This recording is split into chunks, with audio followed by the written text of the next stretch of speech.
Dr. Phil McGraw had spent 30 years sitting across from people who swore they were telling the truth. 30 years of listening to stories that didn't quite add up. 30 years of watching body language, tracking inconsistencies, following the breadcrumbs of lies mixed with half-truths. He developed a radar for deception. Could sense when someone was holding back. Could feel when a narrative had holes. But that day, he didn't need his instincts. He had something better. He had proof. The guest's name was Jennifer. 42 years old. Well-dressed. Articulate. She'd come to the show with a story that had captivated producers during the pre-interview. A story about betrayal, stolen money, and a sister who'd destroyed her life. Jennifer claimed her younger sister, Michelle, had taken their mother's inheritance, nearly $200,000, and disappeared with it 3 years ago. The family had been torn apart. Jennifer had lost her home. Her credit was ruined. And Michelle refused to return calls, refused to acknowledge what she'd done. It was a compelling story. The kind of family drama that Dr. Phil's show was built on. Betrayal between siblings. Money-destroying relationships. A clear villain and a clear victim. The producers had done their due diligence. Checked Jennifer's claims. Verified the inheritance existed. Confirmed Michelle had indeed taken control of the money as executor of their mother's estate. Everything checked out. Until it didn't. The show started normally. Dr. Phil introduced Jennifer. The audience listened sympathetically as she recounted her version of events. How their mother had died unexpectedly. How Michelle, as the older daughter, had been named executor. How Jennifer had trusted her sister to distribute the inheritance fairly. And how, 3 months after the funeral, Michelle had vanished with every penny. She took everything, Jennifer said, her voice breaking convincingly. Our mother worked her entire life. She wanted us both to have security. And Michelle, she just took it all and ran. Dr. Phil nodded. Asked follow-up questions. Pushed for details. Jennifer provided them. Dates. Bank statements. Emails showing Michelle's evasiveness. It all painted a clear picture. A greedy sister. A betrayed family. A victim seeking justice. Then Dr. Phil said, Jennifer, you mentioned that the last time you saw Michelle was in October of 2021. 3 months after your mother passed. Is that correct? Yes. October 15th, 2021. I remember because it was my birthday. I asked her to meet me for lunch. To discuss the estate. And she told me then that the money was gone. That she'd invested it. That's when I knew she'd stolen it. Dr. Phil wrote something down. October 15th. And you haven't seen or spoken to her since? Not once. She won't return my calls. Won't answer emails. She cut me out completely. Dr. Phil paused mid-sentence. The studio went completely silent. He set down his pen. Looked directly at Jennifer. His expression had changed. Not angry. Not accusatory. Just different. Sharper. More focused. Jennifer, he said carefully, I need to ask you about something. Because we've been doing our homework too. And something doesn't add up. Jennifer shifted in her seat. What do you mean? You said the last time you saw Michelle was October 15th, 2021. Your birthday. When she told you the money was gone. That's right. And you said she disappeared after that. Cut off all contact. Vanished. Yes. Exactly. Dr. Phil reached into his jacket pocket. Pulled out a piece of paper. Small. White. Folded. He unfolded it carefully. Held it up so Jennifer could see, but the cameras couldn't quite capture the details yet. Then can you explain this receipt? Jennifer's face went pale. What receipt? This receipt. Dr. Phil said, his voice steady but with an edge now. From a Starbucks in downtown Phoenix. Dated March 12, 2022. 5 months after you claimed you last saw Michelle. And it shows 2 purchases. 2 separate transactions. Both charged to your credit card. One at 9:47 a.m. One at 9:52 a.m. Same location. 5 minutes apart. The studio had gone completely still. You could hear the ambient hum of the cameras. The soft rustle of someone shifting in the audience. Nothing else. I don't understand what you're trying to say, Jennifer stammered. Dr. Phil stood up. Walked closer. Handed the receipt to Jennifer. What I'm trying to say is that this receipt suggests you weren't alone that morning. Because who buys 2 coffees 5 minutes apart at the same Starbucks unless they're buying for 2 people? Jennifer stared at the receipt. Her hands were shaking. Our team pulled security footage from that Starbucks. Dr. Phil continued. Would you like to know what it shows? Jennifer didn't answer. It shows you. And it shows Michelle. Together. Having coffee. Laughing. 5 months after you claimed she disappeared and cut you off completely. The audience gasped. Someone in the front row put their hand over their mouth. Jennifer looked like she might be sick. Off camera, Dr. Phil made a choice no producer expected. He turned to the control room. Stop the cameras. Stop them right now. The red recording lights went off. The audience sat frozen, unsure what was happening. Dr. Phil walked back to his desk. Picked up his phone. Made a call. The audience could hear his side of the conversation. Yeah, it's me. Bring her in now. 2 minutes of uncomfortable silence.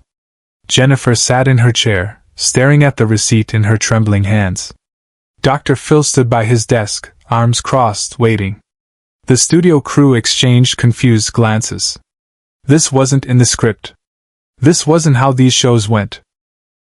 Then the side door opened. And Michelle walked in. She was younger than Jennifer. Maybe 38.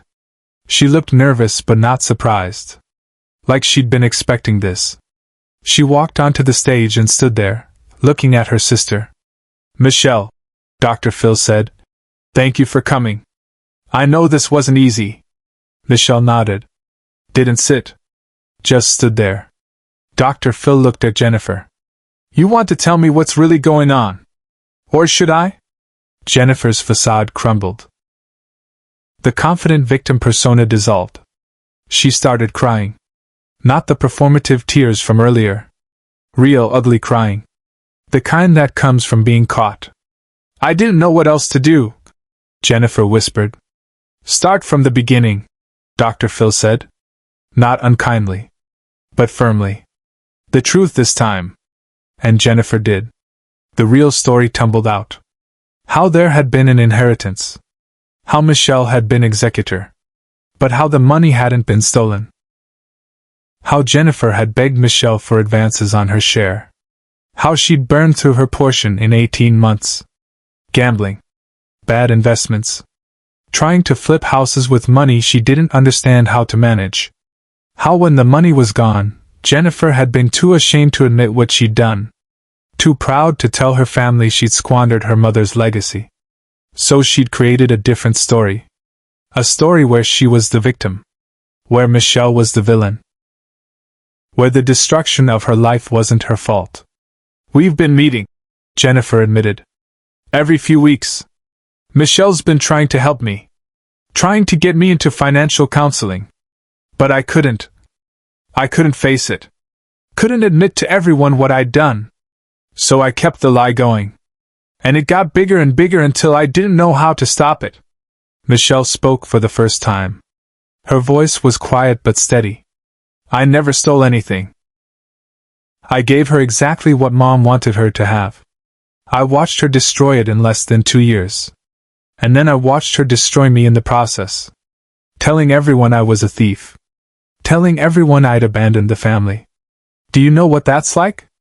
Having your own sister turn you into a monster because she can't face her own choices? The audience was silent. This wasn't the show they'd expected. This wasn't victim versus villain. This was something messier. More real. More human. Dr. Phil turned the cameras back on. Gestured for Michelle to sit. She did. The two sisters sat side by side, not looking at each other. A lifetime of damage compressed into one stage. Subscribe and leave a comment, because the most powerful part of this story is still ahead. Here's what's going to happen, Dr. Phil said. His voice had shifted. Less investigator. More counselor. Jennifer, you're going to enter a program. Not just financial counseling. Therapy. Real therapy. Because this isn't about money. This is about shame. About pride. About creating elaborate fictions rather than facing uncomfortable truths. He pulled a business card from his pocket. This is a therapist who specializes in compulsive lying and financial trauma. You're going to call her today. Not tomorrow. Today. Jennifer took the card. Nodded. Couldn't speak. Dr. Phil turned to Michelle. And you? You've been carrying the weight of someone else's lies for 3 years. Protecting a sister who was destroying your reputation. That ends today. You don't owe her your silence anymore. You don't owe her your complicity. Michelle's eyes filled with tears. She's still my sister. I know. And that's why this is hard. But love doesn't mean enabling. Love doesn't mean letting someone use you as their scapegoat. You can love her and still have boundaries. He looked at both of them.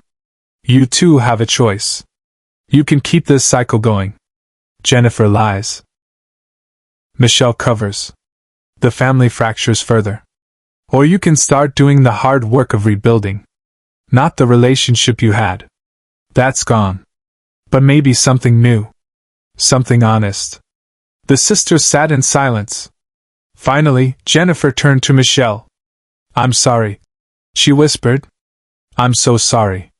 Michelle didn't respond immediately. Just sat there. Processing. Then, quietly, I know. Not forgiveness. Not yet. Just acknowledgement. Just the first tiny step towards something that might eventually become healing. But what happened next is something no one in the room, or watching at home, saw coming. From the audience, a man stood up. Older. Maybe 65. He was crying. Dr. Phil, he said. May I say something? Dr. Phil looked surprised but nodded. Of course. The man looked at Jennifer. 20 years ago, I did what you did. I lost money. A lot of money. And instead of admitting it, I blamed my business partner. Told everyone he'd embezzled. Destroyed his reputation. Destroyed our friendship. And by the time I finally admitted the truth, it was too late. He'd moved away. Changed his name. I never got to apologize. His voice cracked. Don't wait 20 years. Don't wait until it's too late. Whatever shame you're feeling right now, it's nothing compared to the regret of never making it right. The studio was silent. Jennifer was sobbing. Michelle had her head in her hands. Dr. Phil let the moment breathe. When he finally spoke, his voice was gentle. Shame is a powerful thing. It makes us create elaborate lies. Makes us hurt the people we love. Makes us destroy ourselves trying to avoid the truth. But here's what I know, the shame of admission is temporary. The shame of deception is permanent. He looked at Jennifer. You came here thinking you'd get validation. Instead, you got caught. But getting caught might be the best thing that ever happened to you. Because now you can stop running. Dr. Phil picked up the receipt. The small piece of paper that had unraveled everything. This receipt saved your relationship with your sister. Because lies always come out. Always. And the longer they run, the more damage they do. He handed it to Jennifer. Keep this. Frame it if you have to. A reminder that the truth costs less than the lie. Always. Share and subscribe. Make sure this story is never forgotten. 6 months later, Dr. Phil received 2 letters. One from Jennifer, now in therapy, slowly rebuilding her finances and her integrity. One from Michelle, learning to trust again. They were speaking. Carefully. Not sisters like before. But not enemies anymore either. The receipt stayed with Jennifer. In her wallet. A reminder that one small piece of evidence can change everything. That truth, however painful, is lighter than deception.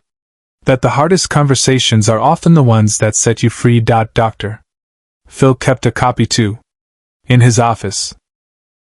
Because sometimes the most powerful moments on television aren't the planned ones. They're the moments when someone brings a receipt and the whole timeline collapses. When lies meet evidence. When shame meets accountability. When a sister finally stops running and starts healing. The truth didn't fix everything. But it gave them a chance. And sometimes, a chance is all anyone needs.